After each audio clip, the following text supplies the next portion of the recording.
Halo everyone, perkenalkan nama saya Abda Syakir Gustian dari kelas TI2D. Nomor induk mahasiswa saya 220660121144. Di sini saya akan menjelaskan tentang materi gabungan arsitektur dan organisasi komputer yang didoseni oleh Pak Tony Mahardika, Eskom MT. Di sini ada beberapa materi yang akan saya jelaskan. Lalu di sini adalah materi pertama, generasi komputer mengacu pada peningkatan spesifik dalam teknologi komputer seiring waktu. Pada tahun 1946, jalur elektronik yang disebut sirkuit dikembangkan untuk melakukan penghitungan. Komputer generasi pertama 1946 hingga 1959. Komputer generasi ini memiliki karakteristik lambat, besar, dan mahal. Di komputer ini juga, tabung vakum digunakan sebagai komponen dasar CPU dan memori. Komputer ini umumnya bergantung pada sistem operasi bus dan kartu punch. Beberapa komputer generasi pertama yang populer seperti Electronic Numerical Integration and Computer. Generasi kedua 1959 hingga 1965. Era komputer transistor. Komputer ini menggunakan transistor yang murah, ringkas, dan mengkonsumsi lebih sedikit daya. Pada generasi ini, inti magnetik digunakan sebagai memori utama dan cakra magnetik dan kaset digunakan sebagai penyimpanan sekunder. Lalu di generasi kedua ini memiliki beberapa komputer yang populer. Generasi ketiga 1965 hingga 1971. Komputer ini menggunakan sirkuit terpadu IC, bukan transistor. Komputer ini juga memiliki lebih andal, efisien, dan ukurannya lebih kecil. Komputer generasi ini menggunakan pemrosesan jarak jauh, pembagian waktu, multipemrograman sebagai sistem operasi. Dan yang populer Honeywell 6000 series. Generasi keempat ini 1971 hingga 1980-an menggunakan sirkuit terintegrasi skala sangat besar VLCI, membuat chip yang berisi jutaan transistor dan elemen rangkaian lainnya. Chip ini membuat komputer generasi ini lebih ringkas, bertenaga, cepat, dan terjangkau. Komputer generasi ini menggunakan sistem operasi real-time, time sharing. Dan di sini juga ada beberapa yang populer. Generasi kelima 1980 hingga sampai sekarang, teknologi VLCI diganti dengan Ultra Large Scale Integration. Teknologi tersebut memungkinkan produksi chip mikroprosesor dengan 10 juta komponen elektronik. Komputer generasi ini menggunakan perangkat keras, pemrosesan paralel, dan perangkat lunak kecerdasan buatan. Generasi kelima yang populer, laptop dan desktop. CPU dan sistem interkoneksi bus. Interkoneksi dan interkoneksi bus, komputer tersusun atas komponen-komponen atau modul CPU memori yang saling berkomunikasi. Kumpulan lintasan atau saluran berbagai modul disebut struktur interconnects. Di sini juga ada struktur bus. Yang pertama, data bus adalah lintasan bagi perpindahan data antar modul. Yang kedua, control bus digunakan untuk mengontrol bus data, bus alamat, dan seluruh modul yang ada. Bus system adalah sarana pengangkut atau saluran yang terdapat di dalam suatu mikroprosesor CPU yang menghubungkan antara mikroprosesor tersebut dengan dunia luar. Mikroprosesor ini mampu menerima atau mengirimkan data hasil pengolahannya keluar sistem dan mampu untuk menghubungi peralatannya. Di sini ada dua jenis-jenis bus. Yang pertama, data sebagai sarana pembawa alamat dari mikroprosesor ke komponen pendukungnya, dan yang kedua, alamat sebagai sarana pembawa alamat dari mikroprosesor ke komponen pendukungnya.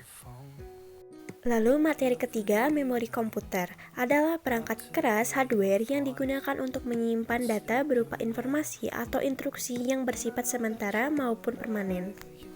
Komputer secara garis besar berfungsi sebagai sarana penyimpanan data baik sementara maupun permanen. Fungsi lain dari memori menyimpan data dari perangkat input hingga dikirimkan ke ALU, menyimpan instruksi dari sebagian besar perangkat input.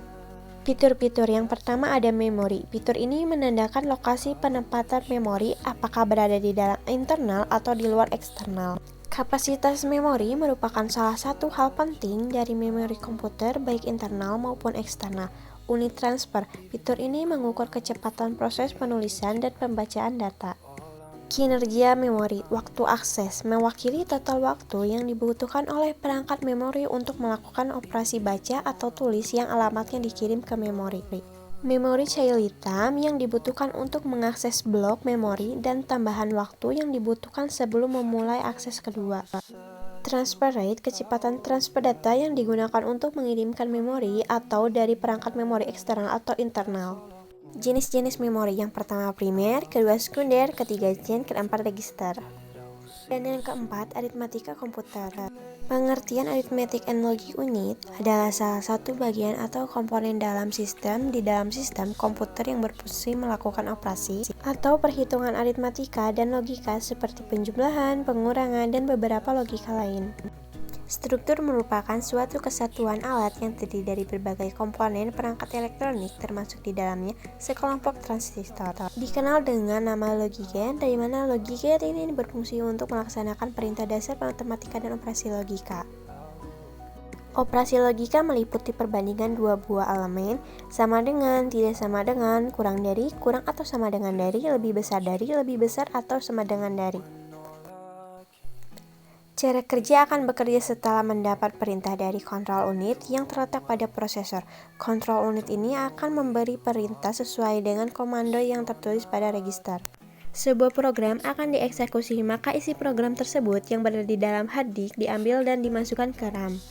Kontrol unit membedakan instruksi dan data. Instruksi ditempatkan ke program storage, sedangkan data ditempatkan di working storage.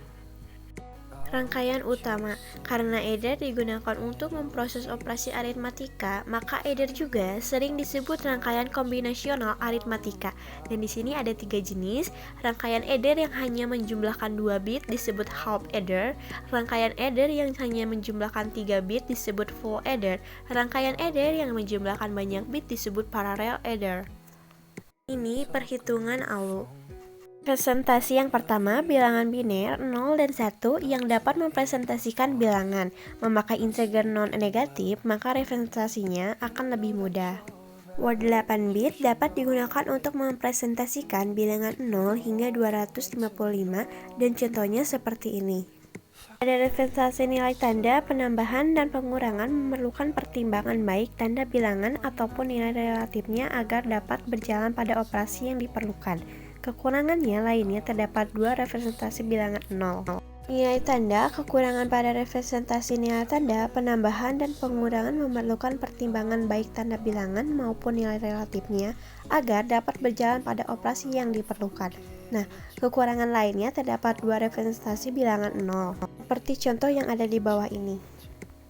Lalu yang terakhir, komplement 2, suatu sistem penomoran yang diterapkan dalam beberapa jenis komputer untuk mempresentasikan nilai-nilai negatif.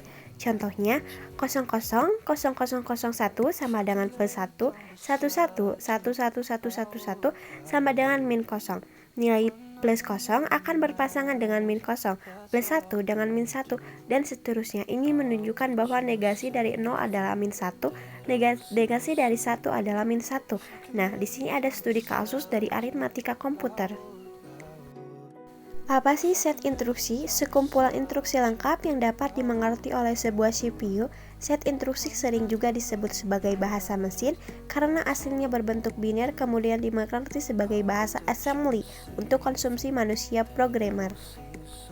Jenis-jenis instruksi: data processing, arithmetic and logic instruction, data storage, memory instruction, control, test and brain instruction. Dan di sini ada elemennya. Operation kode menentukan operasi yang akan dilaksanakan. Source of foreign reference merupakan input bagi operasi yang akan dilaksanakan. Result of foreign reference merupakan hasil dari operasi yang dilaksanakan. Lalu juga ada simbolik instruksi. Add, jumlahkan, sub, kurangkan, multiply, kalikan, divide, bagi, load data dari register memori, store, simpan data ke register atau memori, move, pindahkan dari data satu tempat ke tempat lain. Mode pengalamatan yang pertama digunakan saat suatu nilai atau konstanta diketahui saat program dibuat dan tidak akan dirubah selama eksekusi program. Yang kedua, untuk mentransfer data antar memori dan register. Teknik ini banyak digunakan pada komputer lama dan komputer kecil. Yang ketiga, indent addressing dapat digunakan karena dapat memberikan fleksibilitas tinggi dalam mengalamati suatu harga. Lalu yang keempat, pengalamatan register mirip dengan mode pengalamatan langsung. Perbedaannya terletak pada alamat yang mengacu pada register, bukan pada memori utama. Dan yang kelima, pengalamatan register tidak langsung mirip dengan mode pengalamatan tidak langsung. Displacement addressing, pengalamatan langsung dan pengalamatan register tidak langsung. Mode ini mensyaratkan instruksi memiliki dua buah file alamat. Lalu di set instruksi ini juga memiliki studi kasus yang seperti menggunakan 3 alamat dan menggunakan 2 alamat seperti contoh yang ada tertera di sini. Thank you for watching.